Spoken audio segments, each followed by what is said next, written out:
কতগুলা খালামা চাচি নানি দাদি আছে বংশের বাত্তির জন্য কান্দে যে আমার বংশের বাত্তি নেই। মেয়ে আছে তারপরও বংশের বাত্তি তাদের লাগবে, বংশের বাত্তি লাগবে। বংশের বাত্তি কি দিয়ে কোনো কাম হয়? কয়জনের কাম হয়? বংশের বাত্তি একবারে জ্বালায় উল্টায় উঠায়। কতগুলা ছেলেরা বংশের বাত্তি আসে, কতগুলা ছেলে এমন বংশের বাত্তির বংশের মধ্যে জ্বালায়, ওই বংশের বাত্তির কথা মানে তাড়াতাড়ি নিবানের জন্য মনে হয় যে তাড়াতাড়ি নিবাই দিই।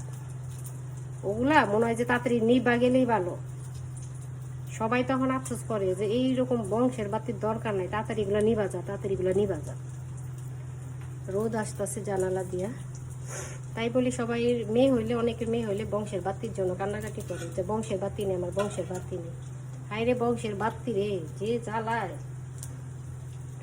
যেভাবে জ্বালায় বংশের বাত্তি, ওই রকম বংশের বাত্তি দেখলে মনে হয় যে মানে তাড়াতাড়ি নিবা গেলেই ভালো। তখন সবাই কি করে, দোয়া করে তাড়াতাড়ি নিবা যা, তাড়াতাড়ি নিবা যা, নাহলে ঘর থেকে লাথি দেয়া খেদাই দেয় যে এগুলো বংশের বাত্তির দরকার নাই। এরকম বংশের বাত্তি আসলে রুচি কালচার যে কেউ যদি না বোঝে, ওই রকম মেয়েই কি ছেলেই কি আরও দিয়াই বংশের বাত্তি হয় না। ওগুলার বাত্তির মেয়েকে আর ছেলে কি ওগুলারে নিবানের লেগে ব্যাগ তখন আফসোস করে যেগুলো নিবা যা, নিবা যা। তাই বলি যে বংশের বাত্তি হইলেই সুখ হয় না। বংশের বাত্তি থাকলেই বংশের বাত্তি জ্বালায় জ্বলে না।